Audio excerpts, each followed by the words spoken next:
오늘 하박국 3장 2절의 말씀은 지난주에 우리 대학생들과 나눴던 본문의 말씀이기도 한데 이 말씀을 가지고 오늘 주일에 맞게 다시 재구성을 해서 말씀을 전하려고 합니다.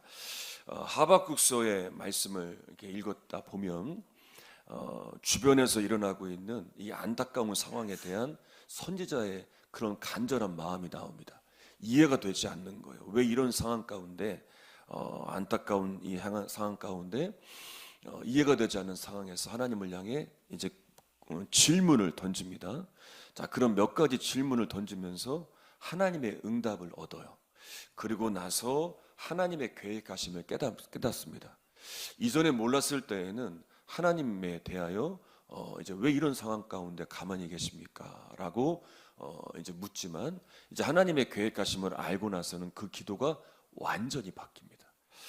이 말씀들을 읽어가면서 우리가 지금 처한 이 상황 가운데서 어떻게 기도해야 되는지, 그리고 하나님은 우리에게 지금 이 상황 가운데서 뭘 원하시는지 함께 깨닫는 그런 시간이 되었으면 합니다.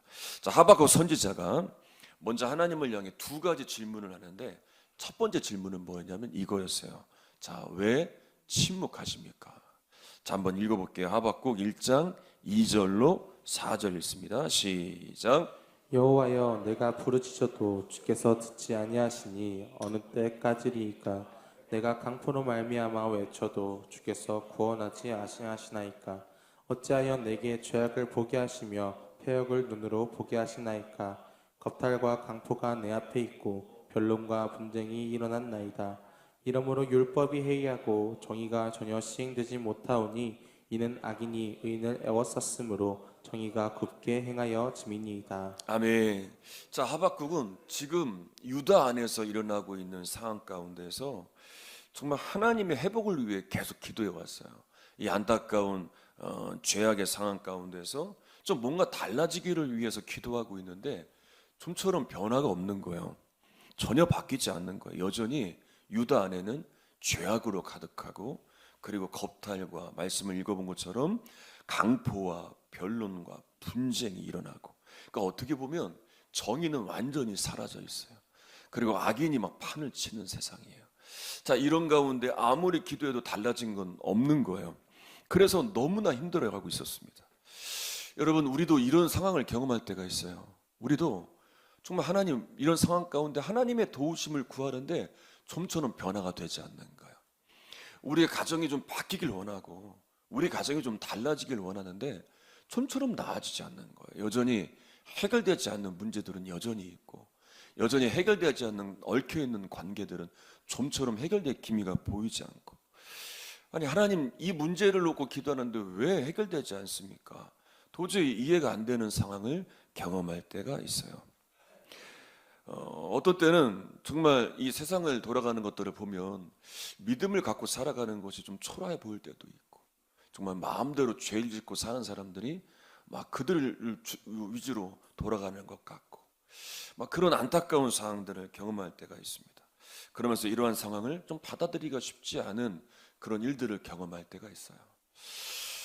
요한복음 14장에 보게 되면 이제 근심하는 제자들을 향해 예수님께서 믿음에 대한 말씀을 하세요.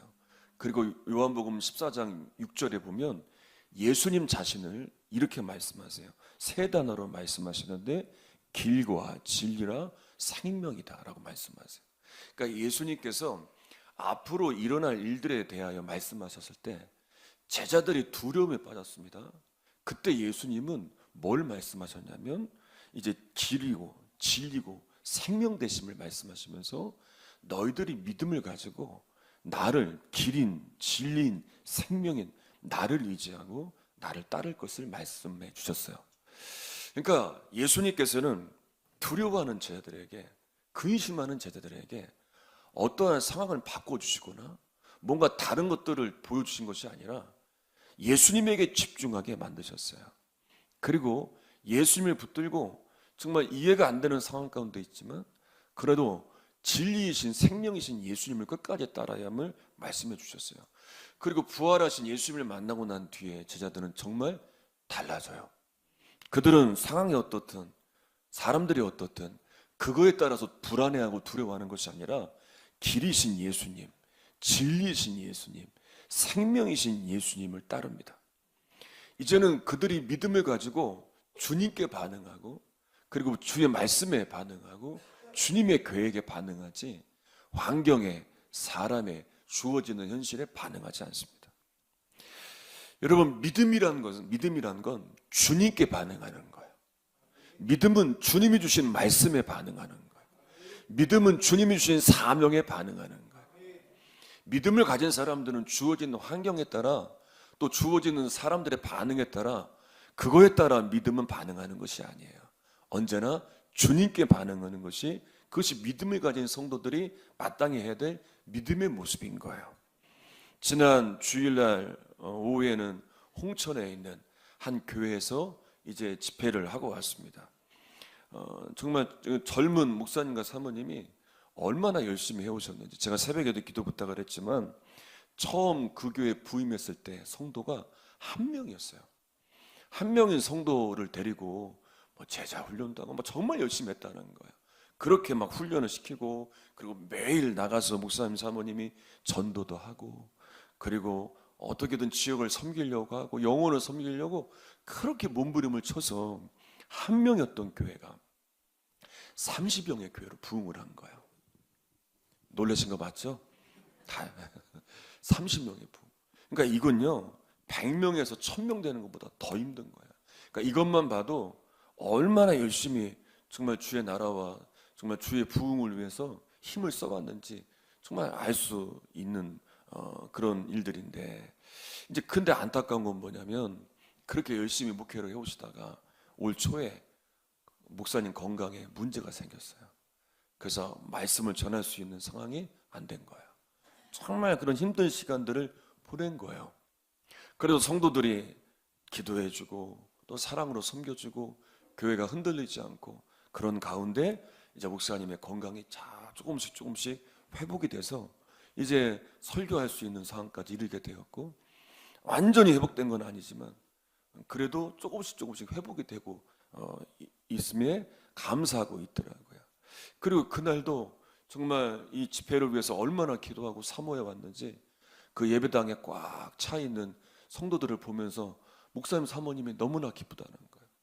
그동안 기도해왔던 전도 대상자들이 예배에 참석을 하고 생각지도 못했던 분들이 막 예배에 나오면서 그 예배당에 꽉 찬 모습을 보면서 얼마나 기뻐하시는지 목사님 사모님이 그리고 집회 가운데 하나님이 주시는 은혜가 얼마나 크고 또 제가 감동이 돼서 마지막에는 목사님 사모님을 나오라고 하고 우리 젊으신 목사님 사모님이 얼마나 이 교회를 세우려고 애쓰고 수고하고 있습니까? 우리 하나님이 주신 사랑을 가지고 이 두 분들을 위로합시다. 다 나와서 한 분 한 분 다 안아드리고 격려해 드립시다. 그러면서 좀 하나님이 주시는 위로와 회복을 누리는 그런 귀한 시간이었어요. 정말 제가 정말 은혜 받은 건 뭐냐면 그렇게 열심히 해오다가 건강에 문제가 생겨서 설교도 할 수 없는 그런 상황까지 왔을 때 얼마나 하나님이 원망스러웠겠어요. 하나님, 제가 이렇게 열심을 다했는데 그렇게 섬겨왔는데 제가 이렇게 건강 때문에 문제가 생기다니 하나님을 향해 얼마나 원망할 수 있겠습니까? 그런데 그럼에도 어떻게든 이 사명을 놓지 않으려고 그리고 길이고 진리고 생명이신 주님의 인도하심을 따르려고 두 분이 그런 가운데서도 기도의 끈을 놓지 않고 사명의 끈을 놓지 않고 그 아픈데도 그 힘든데도 그리고 그때도 몸이 그렇게 회복이 되지도 않았는데도 그 힘든 몸을 이끌고 와서 그날도 하루 종일 그렇게 영혼을 섬기는 모습을 보며 제가 은혜를 받고 도전을 받았어요. 여러분, 우리가 살아가다 보면 정말 이해가 안 되는 상황들을 만날 때가 있어요. 특별히 여러분들이 살아가고 있는 삶의 현실 가운데 정말 그런 불합리한 현실을 만날 때가 있어요. 특별히 여러분들의 가정 가운데 정말 말 못할 고민들이 얼마나 많습니까? 여전히 해결되지 않는 가정 안의 일들로 인해서 정말 힘겨운 때가 있어요. 근데 여러분, 이해가 안 되는 그런 상황, 힘든 상황 가운데 있어도 우리가 절대로 놓지 말아야 될 게 있어요.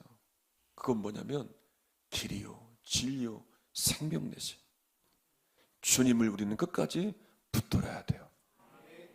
내가 열심히 기도했는데 하나님, 이게 뭡니까? 내가 열심히 예배했는데 하나님, 이게 뭡니까? 내가 가족들을 위해 얼마나 기도했는데, 자녀들을 위해 내가 얼마나 기도했는데 왜 우리 자녀들에게는 왜 이런 일들이 일어납니까?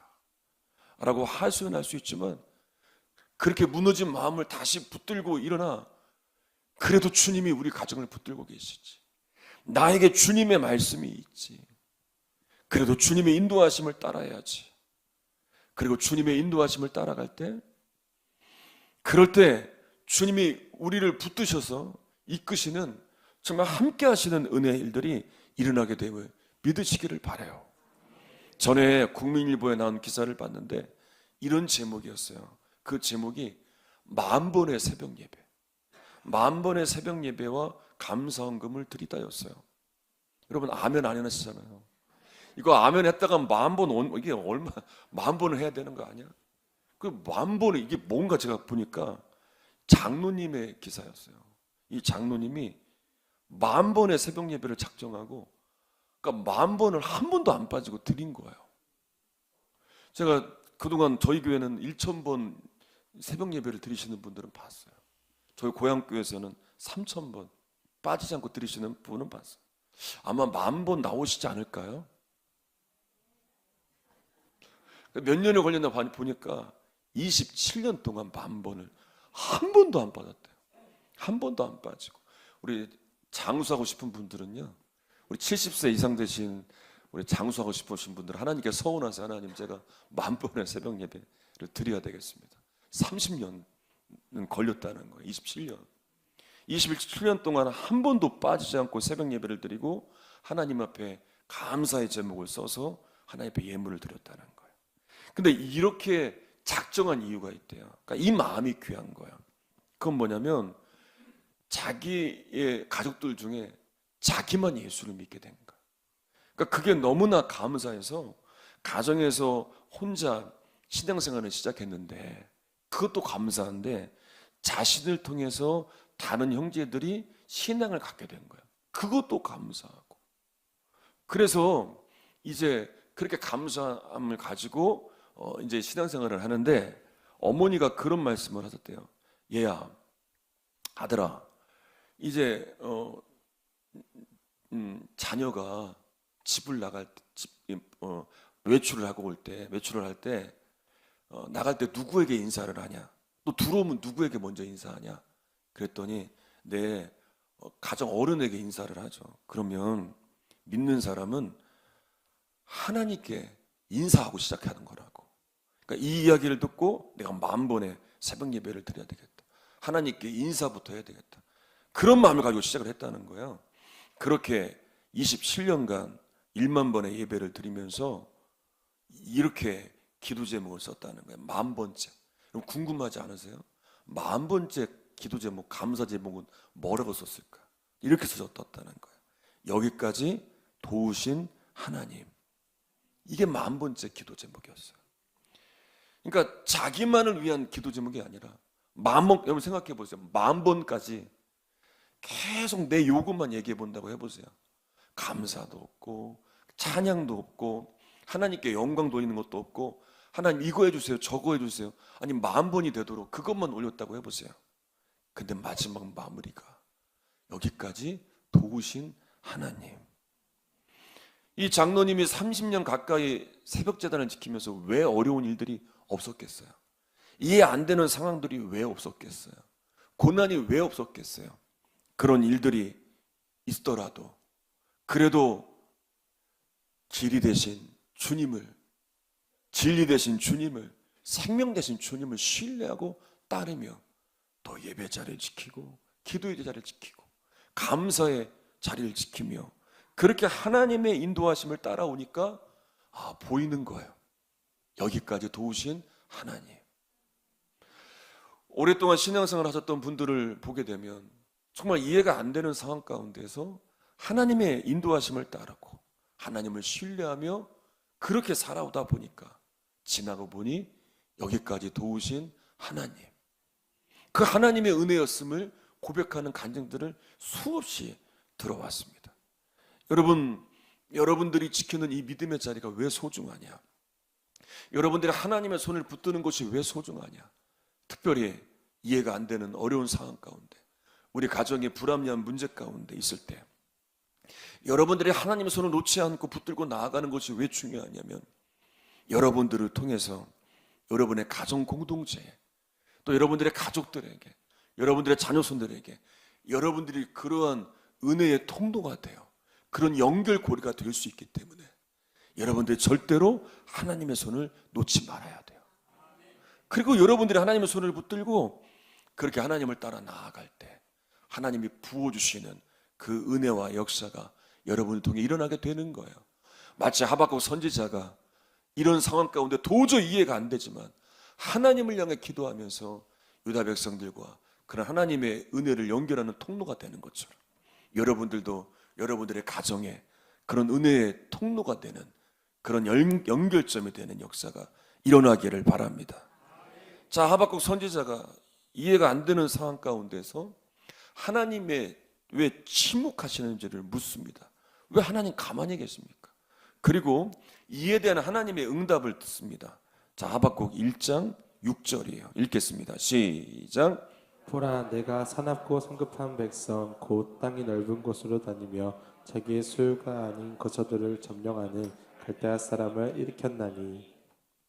자, 하나님께서 이제 갈대아 사람을 일으키셔서 유다를 회복하실 때 유다를 먼저 심판하실 것을 말씀하십니다. 그러니까 이 질문을 듣고 놀란 거예요. 그러니까 또 이해가 안 되는 거고, 왜 유다보다 더 악한 갈대아 사람들을 사용하셔서 심판하십니까? 또 묻는 거예요. 여러분, 우리가 이해가 안 되는 상황들을 만났을 때 스스로 판단하고 결정하기보다 이렇게 하나님께 계속 묻고 구해야 돼요. 하나님, 왜 이런 상황이 있습니까? 아니, 왜 이 사람들입니까? 왜 이렇게 하십니까? 자꾸 묻고 구하면서 하나님의 인도하심을 우리는 깨달아 가야 돼요. 그러는 가운데 두 번째 질문, 왜 갈대아 사람입니까? 그리고 이에 대한 답이 또 하나님께서 또 해주시는 거야. 그러면서 하나님께서는 이제 유다의 심판의 도구로 사용한 갈대아 사람들을, 이제 그들의 교만 때문에 그들을 결국 파멸할 것이고, 그리고 그런 상황 가운데서도 하나님을 의지하는 믿음의 상황들은 어떤 상황에 처하든지 그들은 구원해 내실 것이다. 이런 응답을 주신 거예요. 그러니까 하박국이 이런 것에 대해서 전혀 몰랐어요. 하나님의 계획하심을 전혀 몰랐어요. 그러나 그러면서 지금의 주어지는 현실만 보고, 하나님, 아니 이게 회복되길 원하는데 왜 불의가 가득합니까? 왜 바뀌지 않습니까? 기도하는데. 그런데 하나님께 기도하면서 하나님의 계획하심을 알게 된 거예요. 아, 하나님께서 갈대아인을 사용하셔서 유다를 심판하시고 새롭게 하시면서 그때 하나님을 의지하는 자들은 구원하시는구나, 이걸 알게 되었어요. 하나님의 계획하심을 알게 되고 나서 기도한 내용이 지금 읽은 본문이에요. 3장 2절 읽어보겠습니다. 시작. 여호와여, 내가 주께 대한 소문을 듣고 놀랐나이다. 여호와여, 주는 주의 일을 이 수년 내에 부응하게 하옵소서. 이 수년 내에 나타내시옵소서. 진노 중에라도 긍휼을 잊지 마옵소서. 자, 이제 하박국이 하나님의 계획하심에 대해서 알고 난 다음에 그렇게 기도합니다. 내가 주께 대한 소문을 듣고 놀랐지만 그러나 주의 일을 깨닫고 이 일이 수년 내에 부응하게 하소서. 수년 내에 나타내옵소서. 진노 중에라도 긍휼을 잊지 마옵소서. 주님의 계획을 알고 나서는 기도의 내용이 바뀌었습니다. 왜 침묵하십니까? 왜 그렇게 하십니까? 이렇게 주님을 향해서 하소연하며 이제 묻는 기도였다면, 지금 기도는 무엇이냐면, 주님 빨리 이루소서, 수년 내에 이루소서, 주의 일을 이루소서. 이제 그렇게 기도하고 있습니다. 여러분, 우리가 이해할 수 없는 상황 가운데서 주님을 향하여 묻고 구하는 가운데 주님의 계획하심을 알게 되었다면 그 일이 이루어지도록 기도해야 돼요. 주님, 우리 가정에 주의 일을 이루어 주시옵소서. 주의 부흥을 주시옵소서. 주님, 우리 교회 공동체 위에 주의 일을 허락하소서. 이 지역 위에 주의 일을 이루어 주시옵소서. 정말 주변의 상황이 여전히 불합리한 일들이 있고, 또 주변에 정말 믿음의 사람들이 또 교회가 힘을 잃어가는 것 같지만 주님의 계획하심이 분명히 우리가 있음을 깨닫고 그 일이 이루어지기를 위해 우리는 기도해야 돼요. 오늘 본문의 말씀을 보면서 제가 고민했던 내용이 있어요. 그건 뭐냐면 주의 일이 이루어지는 것. 그것을 뭐라고 말하고 있어요? 주의 일을 수년 내에 뭐하게 하소서? 부흥이란 말을 하고 있어요. 그러니까 원어 성경에 보니까 하이에우라는 단어를 사용했는데, 그러니까 이게 뜻이 뭐냐면 이런 뜻이에요. 다시 살다. 세번역 성경에도 새롭게 하다. 또 킹 제임스 성경에도 다시 새롭게라고 하는 단어를 썼어요.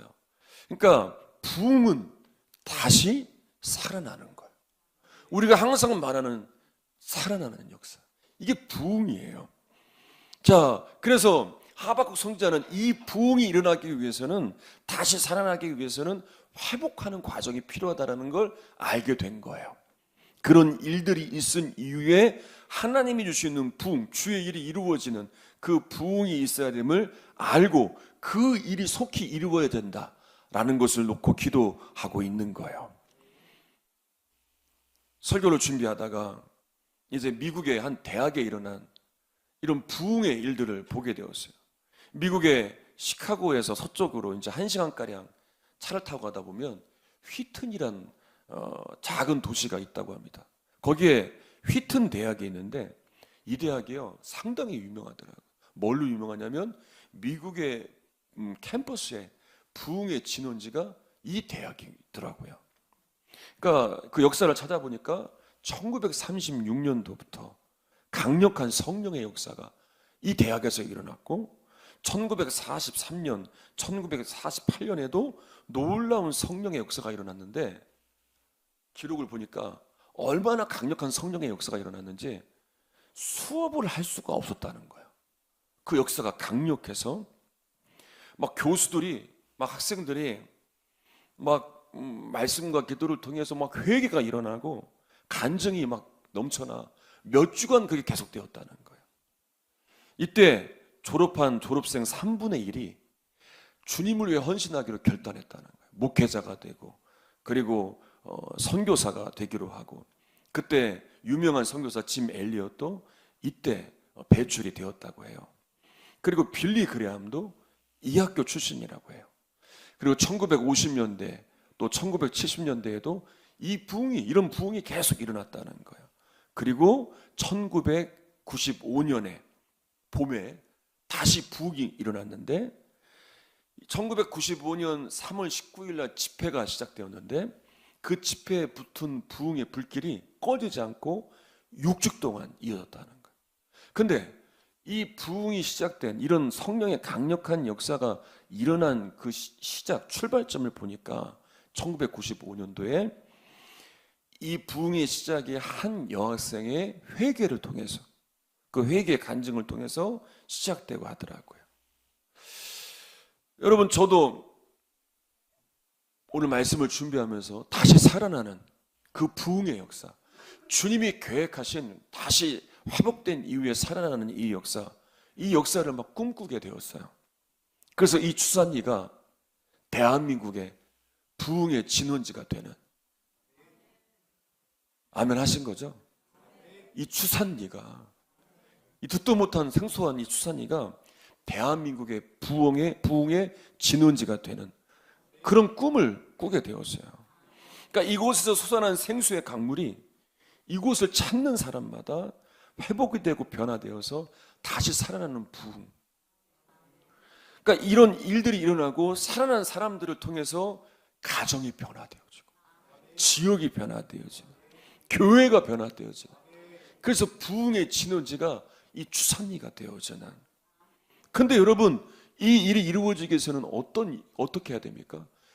기도도 해야 되지만 기도만 해서는 안 되는 거예요. 이 일에 우리가 순종해야 돼요.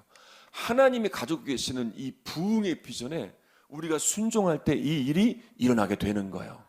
마태복음 26장에 보게 되면 예수님께서 십자가에 달려 죽음을 향해 나아가실 때 어떻게 순종하셨는지가 나와요. 한번 말씀 한번 읽어볼게요. 시작. 조금 나아가사 얼굴을 땅에 대시고 엎드려 기도하여 이르시되 내 아버지여 만일 할 만하시거든 이 잔을 내게서 지나가게 하옵소서. 그러나 나의 원대로 맛이 없고 아버지의 원대로 없소서 하시고. 자, 여러분, 이 기도가 너무나 중요한 건 뭐냐면 예수님께서 십자가의 죽음을 앞두시고 정말 기도하시면서 하나님의 뜻대로 되기를 위해 기도하셨을 뿐만 아니라 자신을 순종하기로 결단하셨어요. 그러니까 예수님은 기도만 하지 않으셨어요. 십자가에 못 박히는 하나님의 뜻을 이루어 모든 사람을 구원에 이르게 하는 그런 순종을 하셨어요. 그러니까 여러분, 우리가 살아가면서 이해가 안 되는 상황 가운데 처한다 할지라도 하나님의 인도하심을 구하고 하나님이 우리 가정을 향한 뜻하심을 깨달았다면, 하나님이 우리 교회를 향한 뜻하심을 깨달았다면, 하나님이 이 땅을 향한 계획하심을 깨달았다면 그것을 위해 기도만 해서는 안 된단 말이에요. 기도를 하며 내가 감당해야 될 하나님의 나에게 맡겨주신 사명, 그 비전의 일에 순종해야 된다는 거야. 그때 하나님이 이루실 주의 일, 하나님이 이루실 부흥의 역사, 다시 살아나는 나를 통해 일어나야 될 다시 살아나는 역사는 일어나게 되는 거예요. 지난주에 한 목사님의 설교를 듣게 되었어요. 이분의 목회에 대하여 들으면서 참 많은 감동을 받게 되었어요. 이 목사님은 이제 시골에서 목회하시는 작은 시골교회 목사님이에요. 그러니까 성도님들이 대부분 노인이다 보니까 설교를 해도 막 뜨거운 반응도 없고, 그리고 뭐 이렇게 교회가 뭔가 할 수 있는 상황도 아니고, 또 새벽에도 다 나올 수 없으니까 늘 혼자 드리면서. 근데 어느 순간 이게 이제 마음이 힘이 드는 거예요. 언제까지 이렇게 목회를 해야 되는가? 그리고 이제 다른 교회들을 보면 뭔가 막 엄청난 부흥이 있는 것 같고 막 비교하게 되고 자신은 초라하고, 그러면서 이제 참 마음이 힘들었다는 거예요. 그런데 어느 날 기도하면, 새벽에 혼자 기도하면서 이 교회에서 이 노인분들과 함께하고 이 노인분들을 섬기고 그러면서 이 지역을 섬기는 것이 하나님이 나를 보내신 이유라는 것을 알게 된 거예요. 이게 내 사명이구나. 그러니까 비교할 필요가 없는 거예요. 그러니까 큰 교회는 또 큰 교회대로 해야 될 사명이 있는 거고, 내가 여기 있는 이유가 있는 것이구나. 하나님이 나를 이곳에 보내신 이유가 있는 것이구나. 이게 내 사명이구나. 하나님 안에서는 크고 작은 게 없구나. 근데 자신은 비교하면서 자신을 초라하게 했다는 거예요. 근데 하나님은 내가 여기서 목회를 하면서 이 얼마 안 되는 노인분들을 섬기는 것을 너무나 귀하게 여기신다는 것을 알고 그때부터 정말 귀한 사명감을 가지고 열심히 감당하기 시작했어요. 노인분들을 찾아가면서 사명을 감당하고, 지역에 있는 연로하신 분들을 찾아가서 그분들의 어려움을 도와주고, 또 새벽에 전화 와도 가서 섬겨주고, 아프다고 하면 또 가서 병원에 모시고 가고, 그러면서 이 목사님의 이 헌신과 사랑이 지역에 소문이 나게 되는 거예요. 그러면서 그 교회에 영혼들이 더해지고 또 지역을 섬기면서 지역에 부흥을 일으키는 또 아름다운 역사가 일어나게 되었다는 간증을 듣게 되었어요. 여러분, 우리가 스스로 판단하는 게 아니에요. 여러분, 주님이 우리를 부르셨으니, 주님이 우리에게 귀한 사명을 맡겼으니, 그러니 그 모든 것이 소중한 것이에요. 내가 보기에는 초라해 보여도 주님이 나를 부르셨기 때문에 나는 너무나 귀한 사람이에요. 주님이 나에게 귀한 사명을 맡겼기 때문에 그 사명이 무엇이든 나에게는 그것이 너무나 소중한 사명인 거예요. 왜냐하면 주님이 맡기신 것이기 때문에.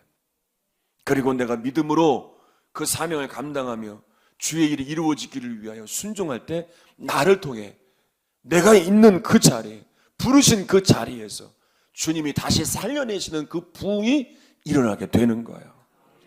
그때 우리가 한 가지를 더 가져야 돼요. 그건 뭐냐? 하박국 선지자가 긍휼을 위해 기도하잖아요. 그것처럼 우리도 긍휼히 여겨야 돼요.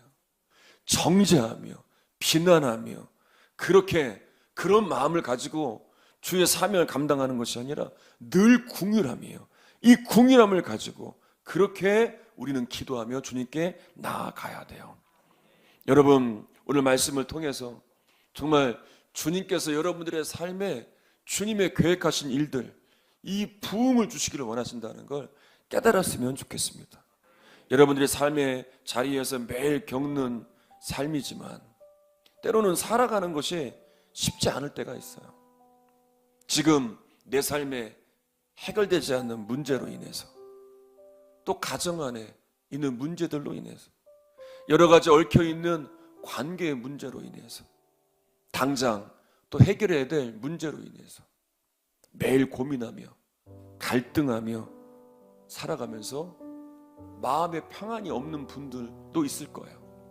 내가 하나님을 믿고 있지만, 내가 오늘도 이 예배 자리에 믿음을 갖고 나왔지만 내 마음은 여전히 불편해요. 지금도 예배 드리면서 여전히 해결되지 않는 문제들로 인해서 마음이 무거운 분들이 계실 거예요. 오늘 말씀을 준비하면서 부흥은 영혼들만 돌아오는 게 부흥만이 아니다. 영혼만 돌아오고 막 구원이 일어나고 이것만 부흥이 아니라는 것을 깨닫게 되었어요. 부흥은 주의 일이 이루어지는 거예요. 여러분들을 통해 주의 일이 이루어지는 게 부흥이에요. 여러분들을 통해 여러분들의 가정에 주의 일이 이루어지는 것, 다시 살아나는 것이 부흥이에요. 여러분들이 살아가는 삶의 자리에서 다시 살아나는 주의 일이 이루어지는 것이 부흥이에요. 그러니까 주님은 이 일을 이루시려고 여러분들을 세우셨고, 여러분들을 그 자리에 부르신 것이고, 그 사람들과 만나게 하신 것이고, 그 모든 것들을 허락해 주신 거예요. 그런데 그런 자리에 살아가면서 그 어려움만 있지 않아요. 그 문제만 있지 않아요. 주님이 이루실 주님의 일이 있단 말이에요. 우리는 그걸 구해야 돼요. 그리고 그것이 이루어지도록 기도해야 돼요. 그리고 그것이 나타나도록 순종하며 살아가야 돼요. 그때 여러분들을 통해 다시 살아나는 부흥, 주의 일이 일어날 줄 믿습니다. 여러분의 가정에, 여러분들의 삶의 자리에, 우리 교회를 통하여 이 땅 가운데 주의 일이, 이 다시 사는 부흥이 일어나기를 간절히 소망합니다.